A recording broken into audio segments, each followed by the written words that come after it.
Vous êtes avec moi? Amen. Amen. Merci Seigneur. Eh bien, pour moi, c'est une joie d'apporter le conseil de Dieu ce soir. Je le fais avec tout mon cœur. Vous savez, chaque fois que je prêche l'évangile, je me suis mis dans ma tête une condition. Et je le fais chaque fois. Ça fait à peu près 40 ans que je prêche l'évangile.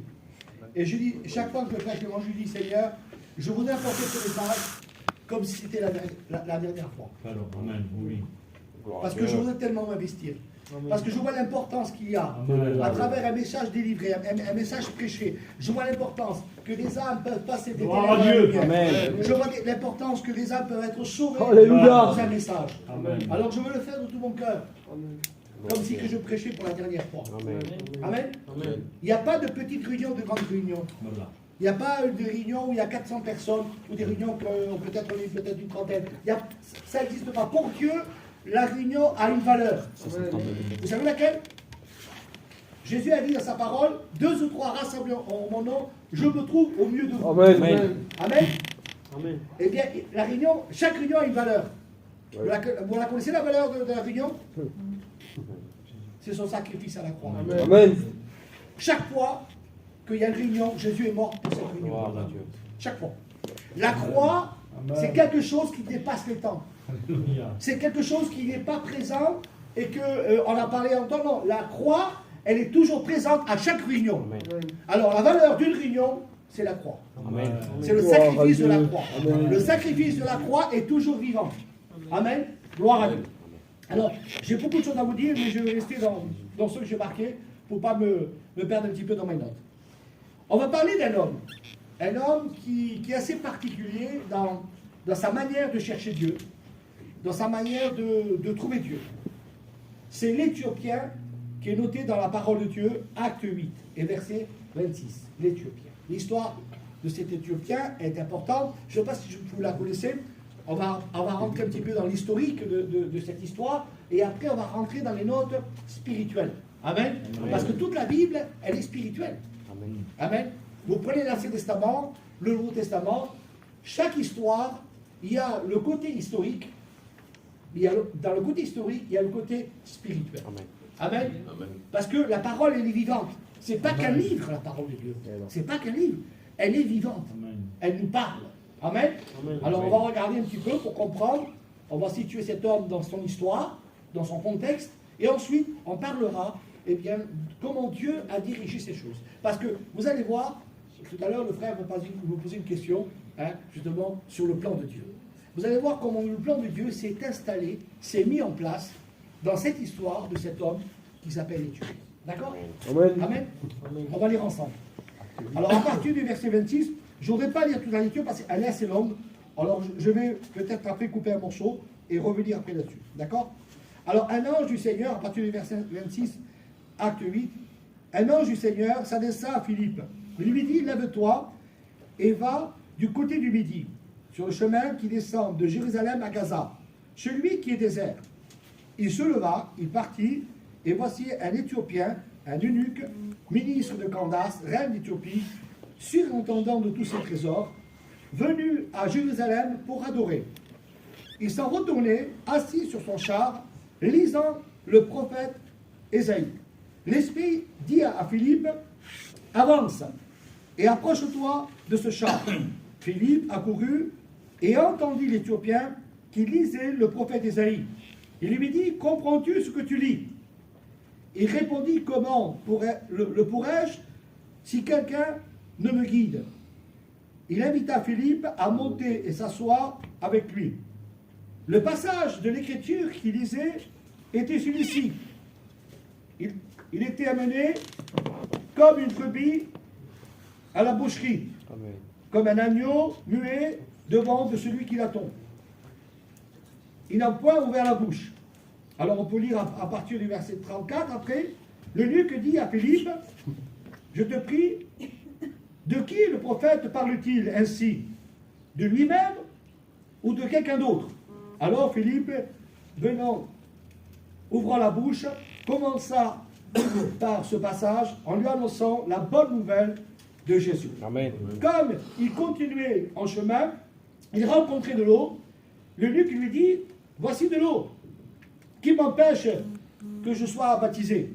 Philippe lui dit, si tu crois dans ton cœur que cela est possible, l'eunuque répondit, je le crois, que Jésus-Christ est le Fils de Dieu. Amen.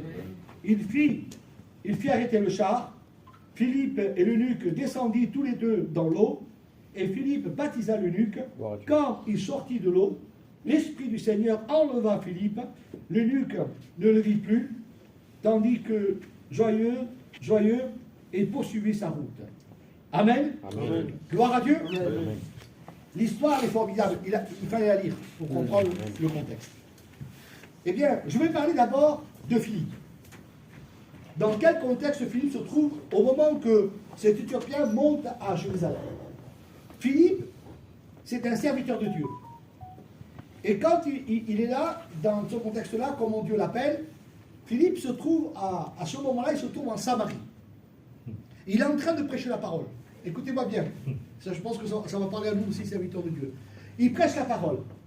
Il prêche la parole, et les résultats qu'il a, Philippe, à Samarie, les gens se convertissent. Vous pouvez lire dans le verset, à partir du verset 5 du chapitre 8, il dit qu'il est à Samarie, tout se passe bien, il prêche la parole, les âmes se convertissent, il y a même des possibilités délivrées, des gens viennent au Seigneur, tout marche bien, l'œuvre de Dieu marche impeccable. Mais non, le Seigneur vient le voir.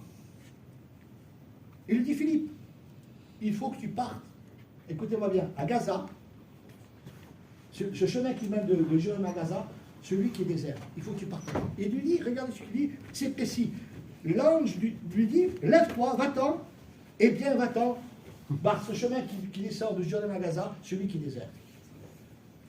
Là, il semblerait que, vous avez vu que Philippe se lève, il s'en va, il dit, mais si on pourrait s'arrêter un instant, je suis serviteur de Dieu, moi. Je suis dans un endroit où tout fonctionne, tout marche, où tout marche. Je pose les mains, les gens sont guéris, je prie pour les possédés, ils sont délivrés, les âmes sont dans le Seigneur. Et un ange vient voir Philippe, il dit, donc tu vas. Moi, le premier, je dis, Seigneur, mais va à Jérusalem, il y a comme ça des serviteurs. Vas-y là-bas. Dieu tout à l'heure, je suis en train de travailler là, ça marche impeccable, Seigneur. Pourquoi je vais partir, moi? Sûrement que Philippe, il s'est posé ces questions. Je vous dis ça pourquoi? Parce que c'est le plan de Dieu qui se met en place. À partir de là, c'est le plan de Dieu que Dieu va faire. Regardez, pour un seul homme, pour un Éthiopien qui descend, on va le voir ensemble, de l'Éthiopie jusqu'à Jérusalem pour adorer, pour un seul homme, voilà ce que Dieu met en place. Il fait déplacer un serviteur de Dieu. Amen. Il laisse peut-être bien des âmes, je ne sais pas combien.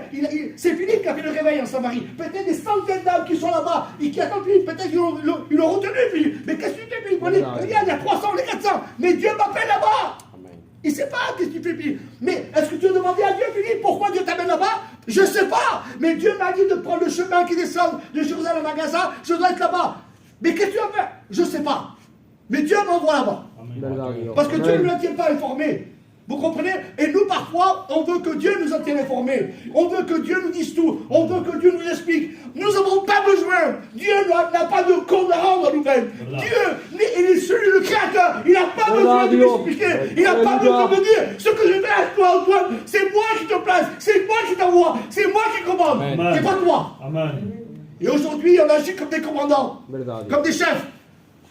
Dieu est celui qui commande tout. Amen. Et Philippe est obligé de se plier à la volonté de Dieu. Il est obligé de suivre et bien ce que Dieu veut pour lui. Amen. Alors il se dit, mais Seigneur, comment je fais? Il y a des âmes qui sont là à Samarie, je laisse une œuvre pour partir là-bas. Et je ne sais pas où je vais.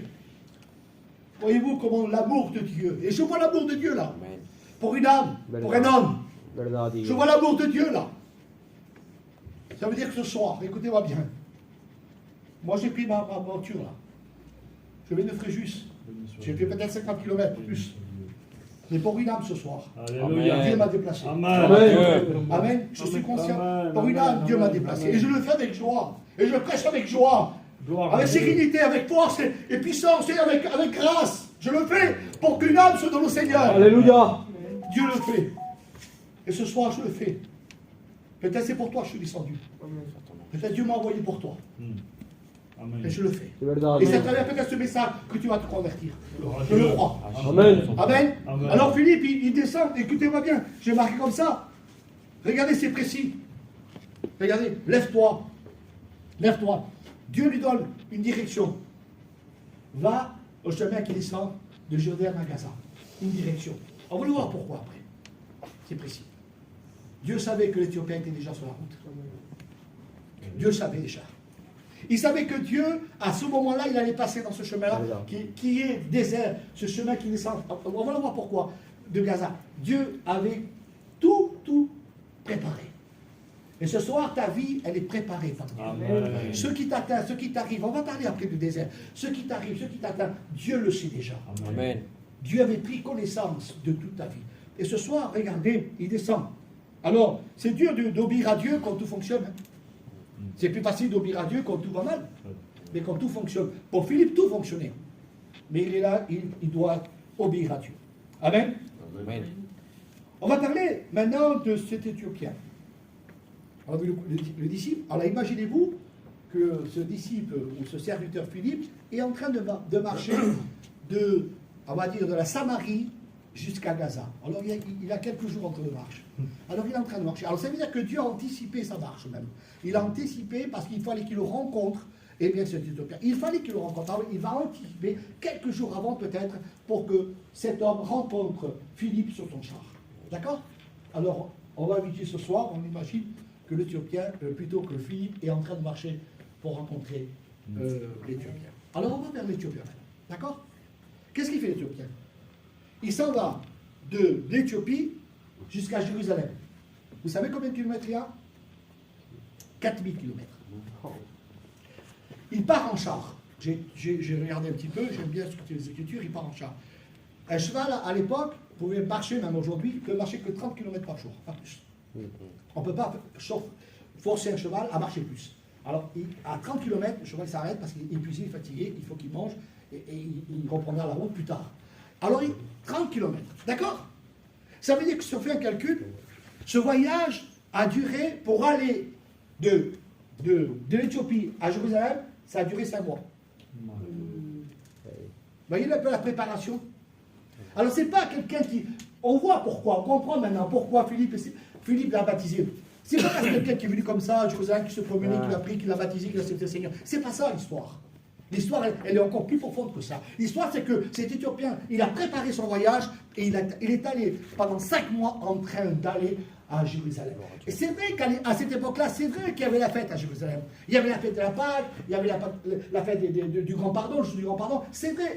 Et à l'époque-là, c'était devenu un petit peu festif. Les gens allaient à Jérusalem pour la fête, mais pas pour rencontrer Dieu. Mais lui, il allait pour rencontrer Dieu. Il est dit. Il allait pour rencontrer Dieu et pour adorer Dieu. Il n'allait pas pour la fête. D'accord? Mais pendant 5 mois, il a préparé son voyage. Regardez-vous comme. En plus, il était riche, il était ministre de Candace, de la reine de Candace. Il était cet homme qui va préparer son voyage et qui va aller jusqu'à Jérusalem pour adorer Dieu. Amen. Amen. Cela, ça peut représenter ta vie, le voyage de ta vie, le temps qu'on est sur la terre, le temps qu'on est là, on prépare des choses. On se prépare pour se marier, on se prépare pour on se prépare pour une naissance d'un enfant, on se prépare pour marier nos enfants, on se prépare pour accueillir les petits-enfants, on se prépare pour le jour de la fête bien de Noël, le repas de Noël, on se prépare. Mais tu as oublié une chose, parce que tu t'es préparé pour rencontrer Jésus. Alléluia. On oublie une chose, et ça pour nous, on oublie ça. On se dit, mais c'est les autres qui vont mourir, pas moi. Ça va arriver aux autres. Je n'ai pas besoin de Dieu, moi. Ne remets pas demain ce que tu peux faire ce soir. Amen. C'est important. Ne remets pas demain ce que tu peux faire ce soir. Et cet homme-là avait préparé son voyage. Il s'est mis avec sérieux. Il a mis sa foi. On voit à travers son voyage qu'il était convaincu qu'il allait rencontrer Dieu. Il avait la foi qu'il allait se passer quelque chose. Et Dieu, écoutez-moi bien, Dieu a vu sa foi. Pourtant, il n'est pas parlé de prière. Il n'a pas parlé que cet homme éthiopien, il a prié. Non. Mais Dieu a vu sa foi. Amen. Il a vu le sérieux qu'il avait. Il a vu, la manière qu'il voulait préparer son voyage pour aller à Jérusalem pour adorer Dieu. Il a vu. C'est pour cela que Dieu, il va envoyer Philippe. Vous comprenez? Amen. Et je vous dis une chose. Dieu verra votre force, il verra la condition que vous avez, la foi que vous avez. Il va tout mettre en œuvre pour que vous soyez bénis. Amen. Vous savez, la foi, c'est pas simplement une prière jetée en l'air comme ça. Seigneur, tu veux me bénir, tu me bénis. Voilà, c'est la volonté de Dieu. Et je m'en vais. C'est pas ça, Dieu. On ne joue pas à la roulotte avec Dieu. Ce n'est pas du loto. Vous comprenez? Quand on prie Dieu et qu'on demande à Dieu, soyez précis. Amen. Tu as fait une prière précise, toi, et Dieu t'a répondu. Soyez précis. Amen. Amen. Et je pense que Dieu a vu son cœur de Philippe, il a, de plutôt l'Éthiopien, il a vu le sérieux. Et c'est pour ça qu'il va tout mettre en œuvre. Et à partir de ce moment-là, tout était sous le contrôle de Dieu. Tout. Malgré que les hommes peuvent faire des plans, mettre on va dire des plans, faire un programme, mais Dieu, qu'est-ce qu'il a à foutre de ce programme? Qu'est-ce qu'il a à foutre de ce que toi tu fais? Qu'est-ce qu'il pourrait s'en foutre, lui, le Seigneur? De dire, je m'en fous de ce que tu fais. Je m'en fous, je ne considère pas ce que tu es en train de mettre en place. Je ne vais pas considérer ce que toi tu as mis, ta vie, comment tu la règles, comment tu es en train. Il s'en fout de cela, le Seigneur. Ce que Dieu veut, c'est que le plan, son plan, lui. Alléluia, pour la gloire de Jésus. Amen. C'est le plan de Dieu qui Amen. fait ta vie. Et regardez ce qui se passe alors. 4000 km, j'ai mis 5 mois à peu près de parcours. Il arrive, alors il part à Jérusalem, d'accord? Et là on le voit, ce qui m'a beaucoup plu dans cette histoire, c'est quand on le voit qu'il repart de Jérusalem, il est déçu. Il semblerait qu'il n'a pas rencontré Dieu, c'est sûr même. Il est déçu. Peut-être il a vu des choses là-bas qu'il était déçu. Il a vu peut-être, je vais le dire comme ça, les pasteurs qui étaient légers. Ils étaient dans la fête, il a vu les sacrificateurs qui étaient dans la fête, mais pas des choses de Dieu. On le voit dans l'histoire, quand Jésus va chasser les vendeurs du temple. On le voit. À l'époque, déjà, c'était très léger. À l'époque, c'était très léger. Il n'y avait aucune considération, même dans les sacrifices. C'était très léger. Alors, lui, il était un peu déçu. Il s'est fait une image de Dieu, de rencontrer Dieu plus sérieux, plus carré. Il n'a pas trouvé ça à Jérusalem. Alors, il repart un petit peu déçu. Et peut-être toi, ce soir, tu es là, tu es déçu. Tu étais déçu des hommes. On ne va pas aller plus loin. Tu étais déçu des pasteurs. Bon, moi, demain, je peux te décevoir. C'est vrai, je te le dis. Tu vas peut-être m'entendre une conversation. Tu dis, tiens, je ne pensais pas que le frère il allait parler comme ça. Ou peut-être tu vas voir quelque chose que je vais faire, ça va te déplaire. Tu vas être déçu. Et lui, il était déçu. Plutôt lui qui était déçu. Il était déçu et il repart dans son char sans rencontrer Dieu. Et Dieu, qu'est-ce qu'il fait? Il place Philippe. Amen. C'est son chemin. Écoutez-moi bien. Il place Philippe. Et là, je voudrais vous dire l'attention sur quelque chose de précis. Regardez comment Dieu prépare les choses. Pour aller de Jérusalem à Gaza, il y avait 2 routes. Il y avait celle qui était du bord de mer et celle, regardez la précision, ce que Jésus dit. Dieu lui dit, descends de Jérusalem à Gaza, la route qui est déserte, pas l'autre. Vous comprenez ça? Parce qu'il y avait 2 routes. Il y avait celle qui était au bord de mer et celle qui est dans le désert.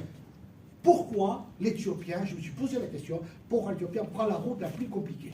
Celle qui est désert. Et il ne prend pas le bord de mer.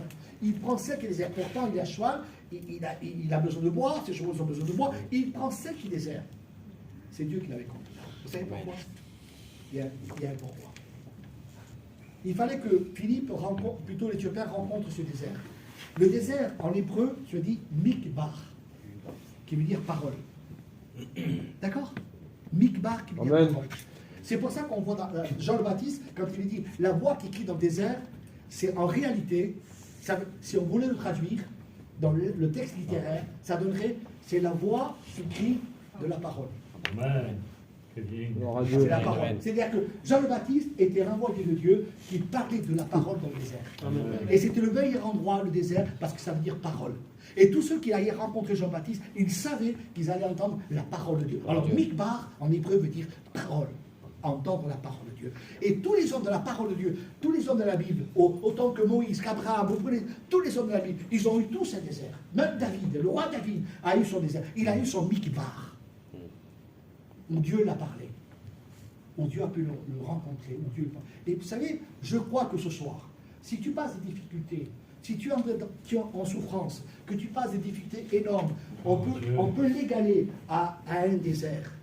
Peut-être tu te retrouves seul dans cette situation, tu es seul et tu te poses des questions, pourquoi Seigneur je suis seul? Eh bien c'est parce que Dieu t'a conduit dans ce désert, qui est mikbar, parole de Dieu.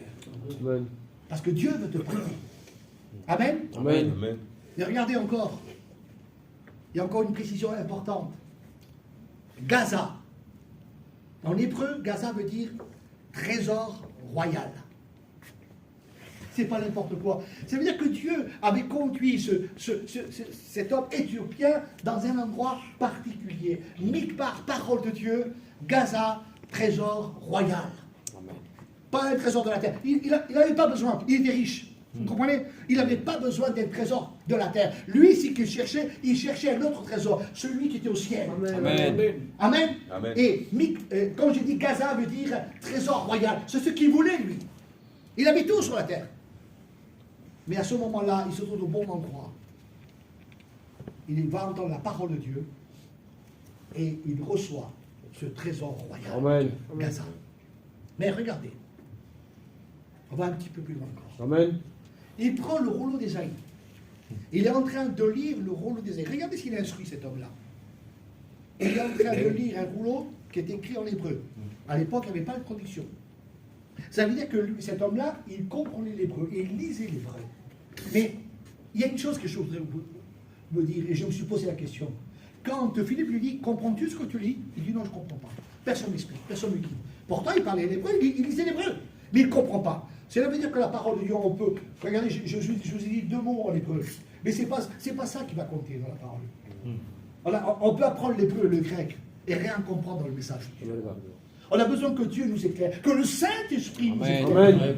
Et tant que le Saint-Esprit n'a pas éclairé, et à l'époque, bien sûr, le Saint-Esprit, ça ne faisait pas très longtemps qu'il y avait l'onction du Saint-Esprit, parce que là, on est à Acte 8, c'est le premier, écoutez-moi bien, c'est le premier, on va dire, non-juif qui a été baptisé. Ensuite, dans Acte 10, il vient Corneille, le premier, on va dire, païen, mais lui, c'est le premier converti, non-juif, qui se convertit et qui se donne à Dieu. Et bien sûr, il ne connaît pas encore la fusion du Saint-Esprit. Alors Philippe lui explique, regarde ce que tu es en train de lire, il est parlé de Jésus, il annonce la bonne nouvelle. C'est Ésaïe 53, verset 7. Alors il y a un miracle là qui se fait. Vous savez pourquoi? Parce que le rouleau d'Ésaïe fait 7 mètres et demi. Il aurait pu tomber n'importe quelle écriture. Il aurait pu tomber au début, 50 et quelques chapitres. Il tombe sur le chapitre 53, verset 7. Celui qui annonce la croix. Adieu. Amen. Amen. C'est pas un hasard. Non. C'était conduit par Dieu. Amen. Un rouleau qui fait 7 mètres et demi, il va lire juste ce verset-là. Vous savez, il n'y a pas d'hasard Amen. en Dieu. D'ailleurs, le mot hasard en hébreu veut dire que Dieu dirige toutes choses. Amen. Parce que le mot hébreu se décline hasard se décline en trois façons. Et je le dirai la prochaine fois, peut-être si j'aurai le temps. Se décline en 3 mots. Hein. C'est-à-dire que Dieu, il dit que Dieu fait, Dieu brode, c'est un petit peu l'histoire que là.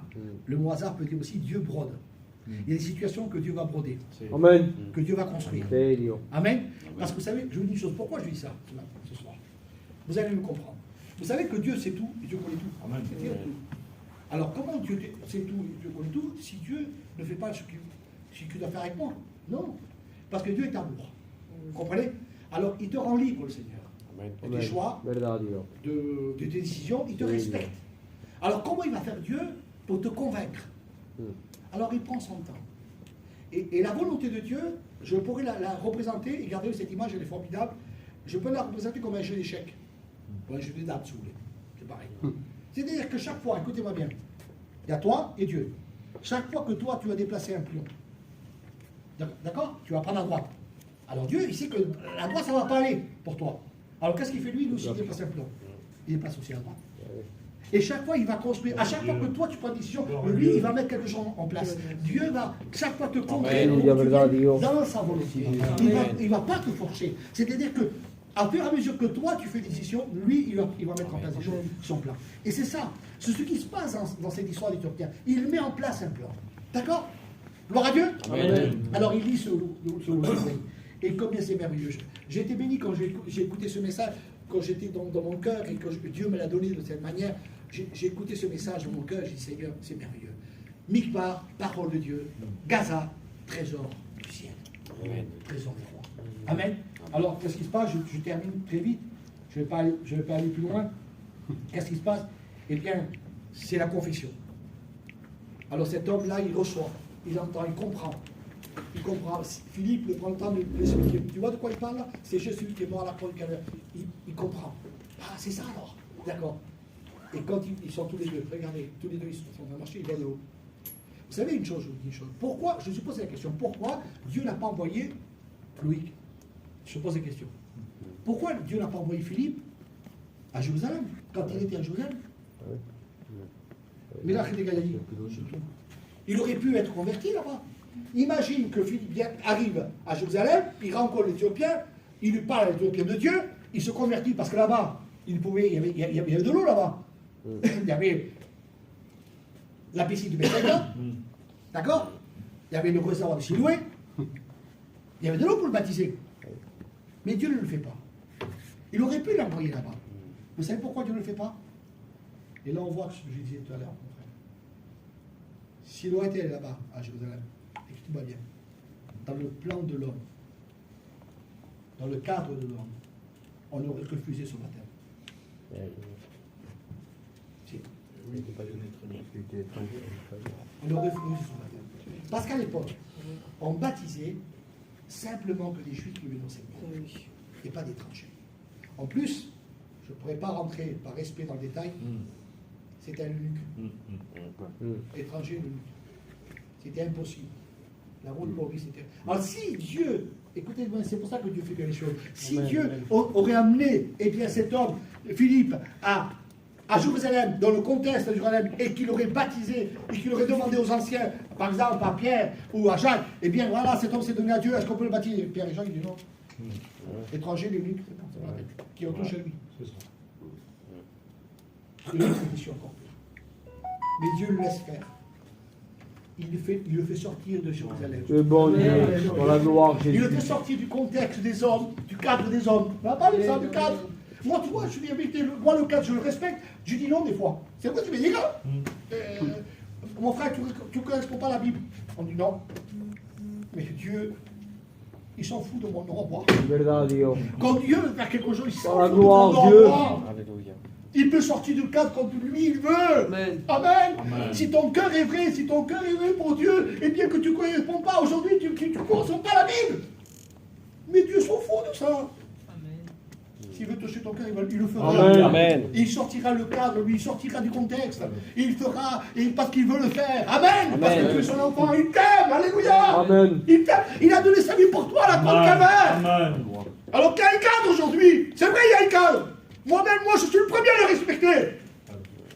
Mais si Dieu me montre qu'il sort du cadre, eh bien, je dois me taire. Amen. Je dois me taire. Amen. Et respecter ce que Dieu veut mettre en place. Amen. Vous savez, je suis missionnaire aussi. À l'étranger, je pars souvent au Portugal. Normalement, en janvier, je repars. Et j'ai vu plusieurs fois, eh bien, que Dieu sort du cadre. J'ai vu plusieurs fois. Ah, le cadre, mais oui, mon frère, la Bible dit ça, oui, c'est vrai. Mais regarde ce qui se passe là. Amen. Amen. Regarde comme il est béni. Alors. Ils sont du cadre. Amen. C'est lui qui dirige. Amen.